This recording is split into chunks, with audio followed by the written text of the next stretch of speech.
how to walk through the process of putting on your protective gear to go into the operating room. We're currently in the ante room, which is the room where we would prepare to go into the operating room and come out of. There's no direct entry into the actual operating room for the surgical team. We need to go through this process. And so our volunteers here are going to help walk us through it, and we'll get to show you the process. Okay, so as you can see, we have everything set up as an assembly line. These are our PAPRs. We have made the decision here to do all of our cases with PAPRs on. There are 3 things that you have to do before you don the PAPR, and if you forget, there's a nice checklist right here that you can look at so that you can go step by step and do it yourself if there's a problem or remembering. So I'm going to put these here. So the very first thing you do, these are the batteries up here. The very first thing you do is you're going to test that battery. So press that button, and I want to see at least 5 bars. Okay. Press it harder. Yep. See, okay. Yeah. That means it's charged, and it's got to charge for 8 hours, okay? So we're going to use this battery. The next step you're going to do is, this is the PAPR unit itself. This will go on the back, and it buckles in the front when we actually put it on. Here is the on-off switch, so why don't you go ahead and press that. And it is going to run through some, it's going to run through some bells and whistles. Oh, you know what? It helps if I put the battery in. Ha ha ha. That's good for instruction. It is. Okay.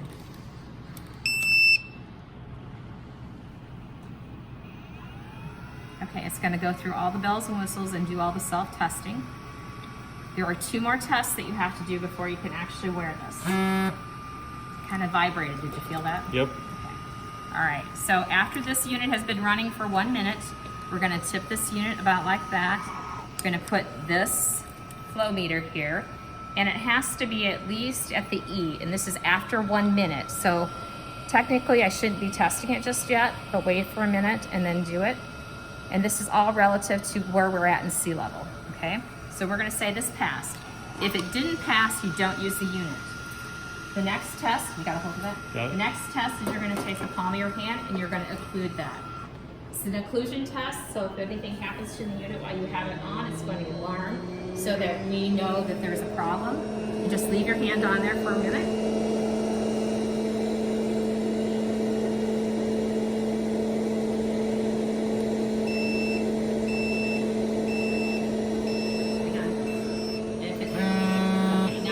Trying to get your attention. Okay, you can take it off. Now, we're going to turn this off simply because it is loud right now. To turn it off, you have to push and hold the on button, and then it'll turn off, okay? The next step you're going to do is take one of these hoses, and you're going to attach the hose to there. Okay, and now I want you to put the unit on. Okay. And it's good to use a buddy to do this, because your buddy can hold the unit while you're adjusting the straps, because they're not really easy to adjust because they're so new right now. And so we will have people in this room to assist anytime they have to go into a case. Okay, and then flip that hose over your shoulder, and I want you to turn that unit back on. Okay, good luck. That's what a buddy's for. Yeah. And you can reach around to turn it if you're wrong. Okay. Okay. I don't, this one smells a little beachy. Okay, this pops right into there, straight on, straight on. There you go. In order to get this off, you push this and pull out. Okay. So let me put it back on. You put it back on and try and take it off. Perfect. Okay. Okay, so put it back on. I'm going to show you how. I'm going to show you how to put it on. I want you to grab it at the hose end in the back, like where you have it, just like where you have it right there. And then of course this where you have it. I want you to put the back of it on first, down here, and then pull it down. That seems to be the best way to do that so your glasses don't get disrupted and your hat stays on. And your ears are not to be in it, correct? Right. So the hood rests on the, your ears are just in front of your ears all the way around. Is it nice and tight? Yep. Here. Perfect. Now turn to the side. Sorry. Go ahead. Okay. And that's a perfect fit. How does it feel? All right, but okay. So it's hard. It's hard for you to understand him with this going, because I have to really listen. So you have to talk louder. It is a must that you wear a surgical mask underneath this, your hat and your surgical mask for normal stuff, okay? And then you are almost ready to go into the OR. If you are gonna go in and help position a patient before you scrub your hands, you have to put shoe covers on. So we would be putting shoe covers on, and we would be putting a yellow isolation gown on, and a pair of gloves. Okay? And if you were going directly in to scrub your hands, you wouldn't need anything except shoe covers and what you have on. Okay? And then we would go in through the scrub sink and do that. Why don't we go ahead and put on the shoe covers and one gown. Absolutely.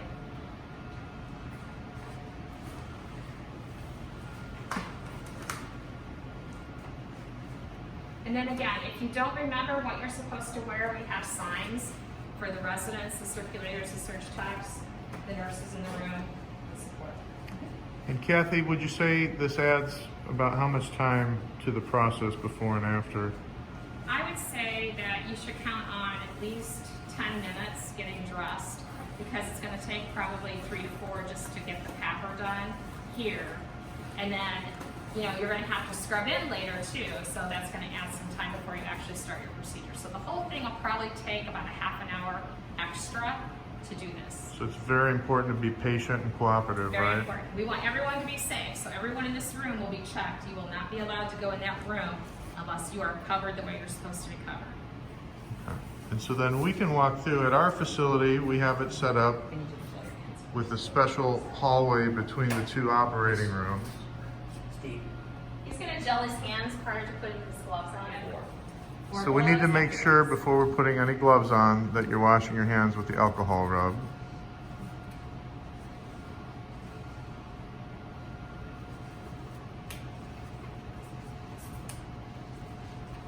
You can be a little sticky with the...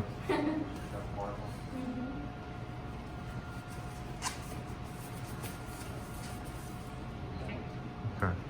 All right, so then you're ready to go. So one of the most important things we have here is we have another room in between this room and the OR where we're going to be shuttling supplies and instruments and things. These 2 doors cannot be open at the same time. So we're gonna open one at a time. We can look to make sure there's nobody in there.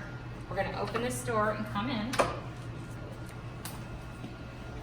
And then before we can go into this room, that door behind us that we just entered has to be closed. That's okay. So you got to look back and make sure this door closes before you open this door, and no one can come in the meantime.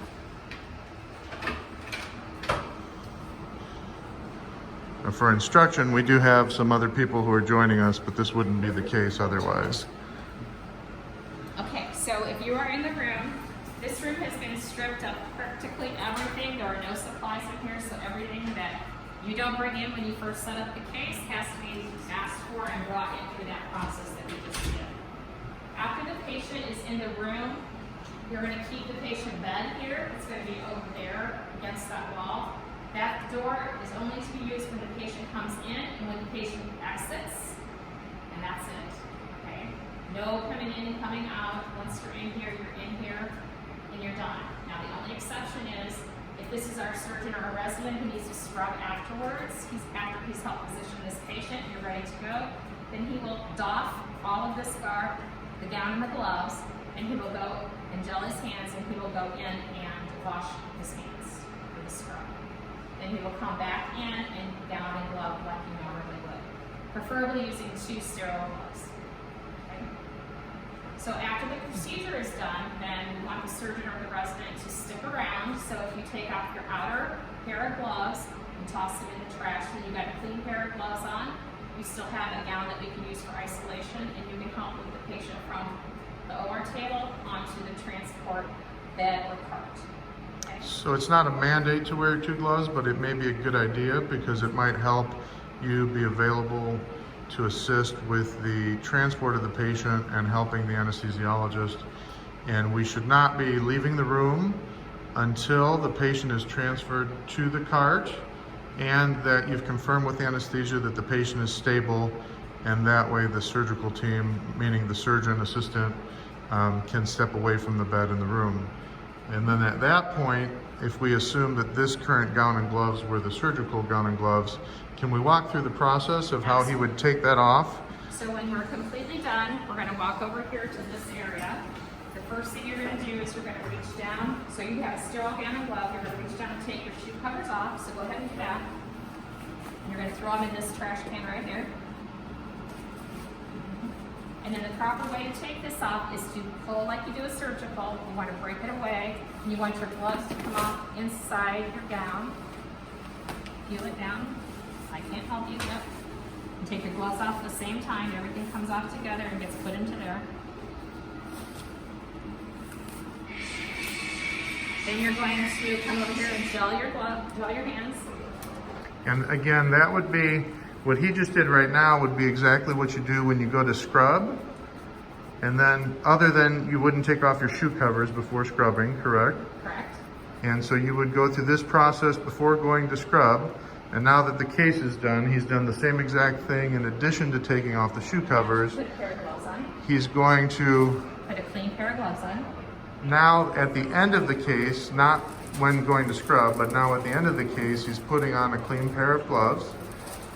And he's again going to look through the hall to make sure that other door is closed before going into this chamber. We're encouraging that only one person at a time be in this chamber. So if you're the surgical assistant or the surgeon, we should go one at a time and not all congregate.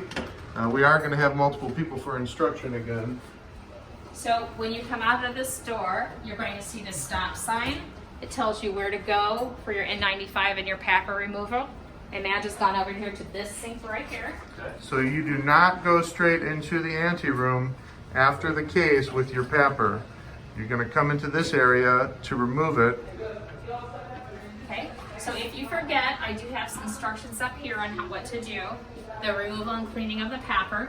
So what we want to do is we want to turn off the PAPR, so you can reach around and do it, or you can unbuckle it and do it that way. Put it on the counter and take your hood off and turn it off. Then we're going to have you clean the whole thing.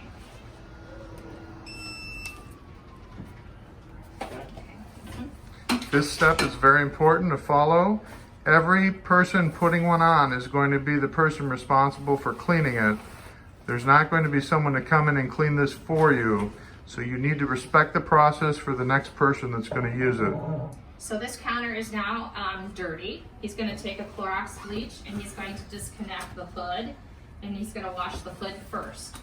Once the hood is going to be washed inside and out, all the cracks and crevices, pull it apart. When you've got that finished, you're going to hang it up on a hook, like right there. And then you can go to your unit and wipe it down.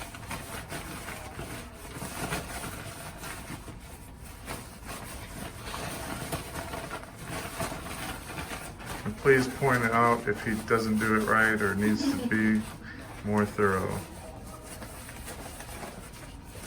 You can see this takes time. This is not the time to be in a hurry. You need to make sure that other responsibilities are covered by other people. And what you pointed out there was he had it touching the counter a little bit. He needs to keep it up in the air, make sure it's protected. Just let that go, get another one and clean the inside. Do not pick up Clorox wipes off the floor.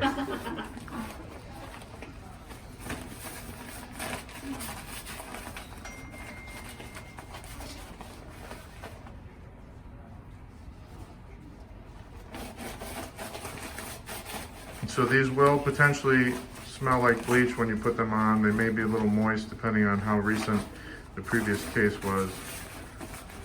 And we are showing you the whole process just to point out that this is a timely thing and you should not be in a hurry.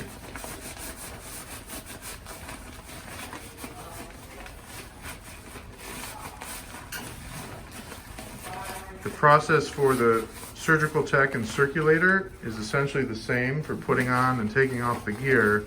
So there's not much different there other than the role that they would have in the room. Over there, we have a couple hooks out here. So once you clean it, you do not set it back on the counter. You need to hang it in the air.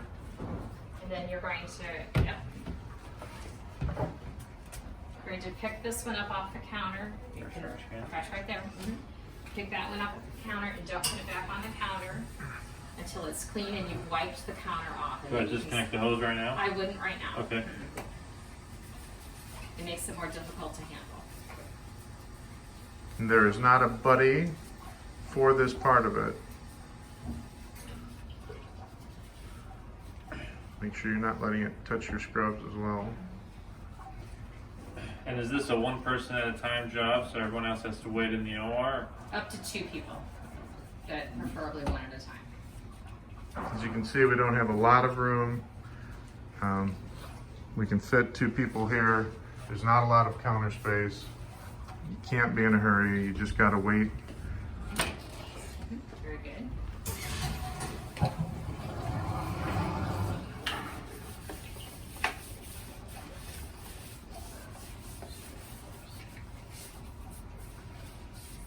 I have found that once I've cleaned one of these handles, I can hold it better that way than the other handle. And then you take that wipe, when you're done with that, wipe off the counter, and then you can actually set it back on the counter if you need to.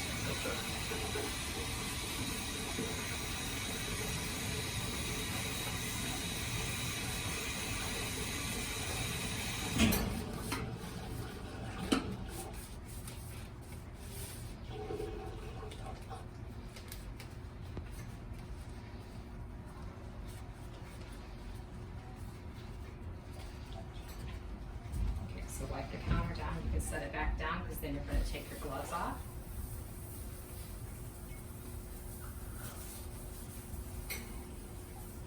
Your wife would be very proud. I was just gonna say, or his mama, one of the two.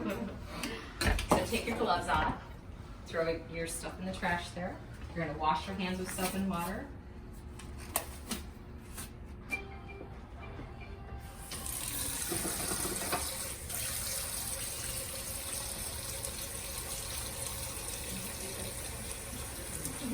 Sing him happy birthday.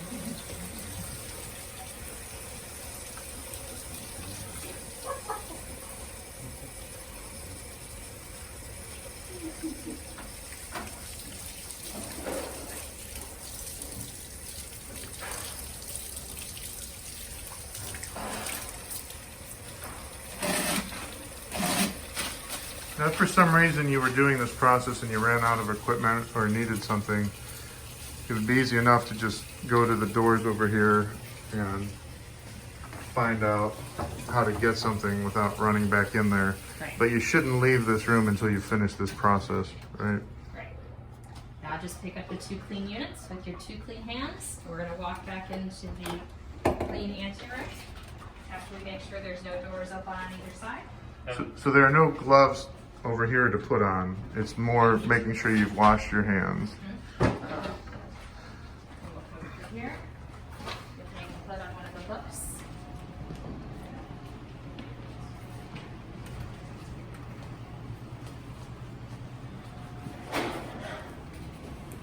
Come back over here, disassemble the unit, hoses there, and then take the battery out and plug it into the charger. So if a unit is here, that means it's been cleaned by the person who previously used it.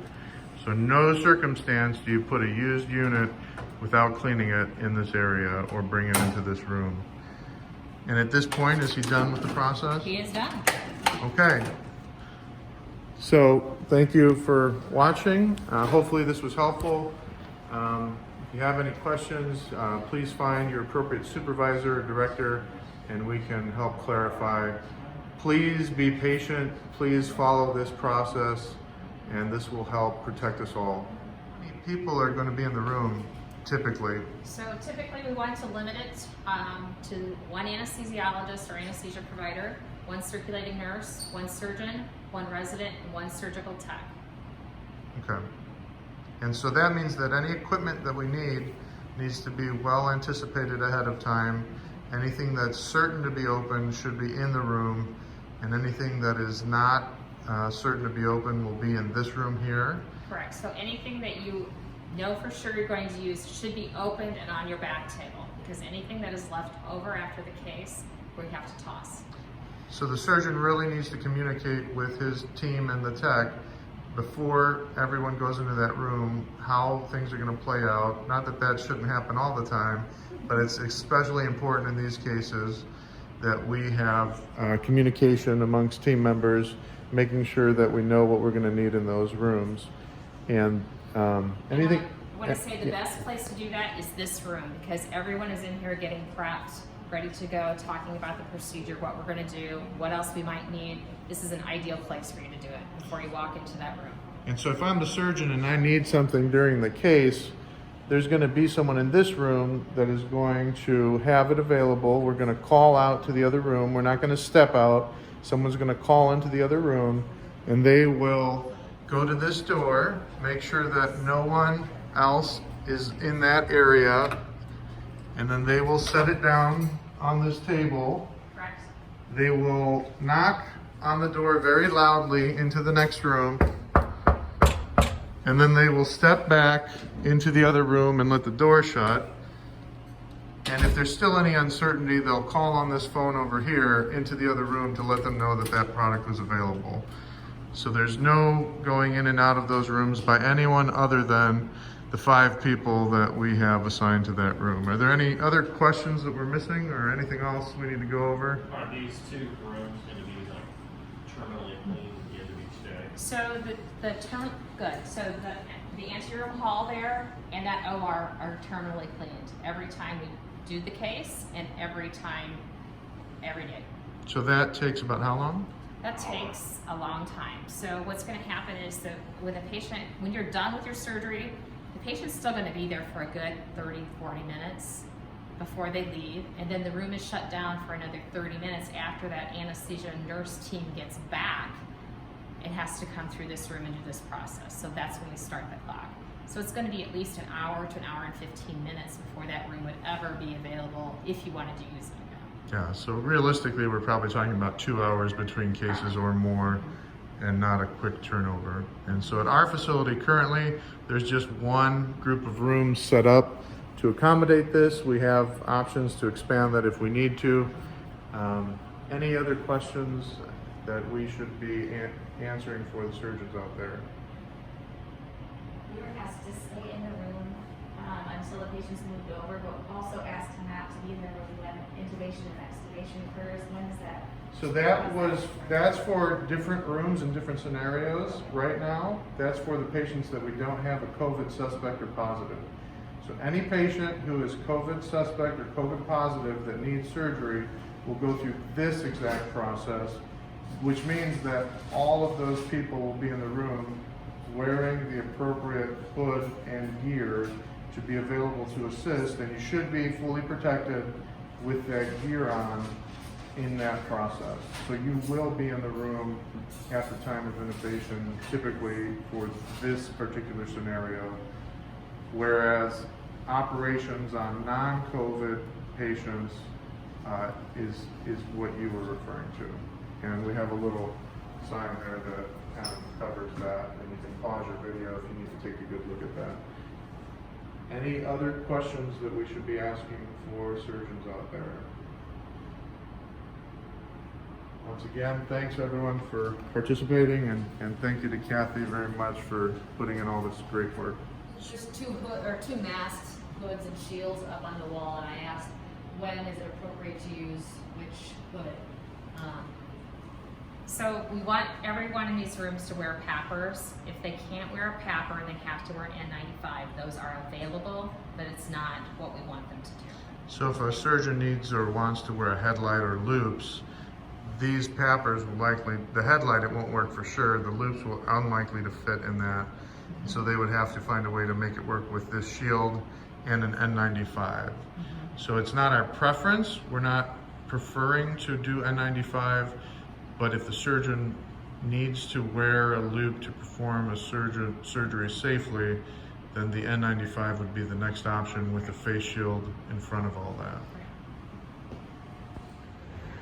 So I'm in the hallway right now for a situation of a suspected or potential COVID patient or a positive COVID patient.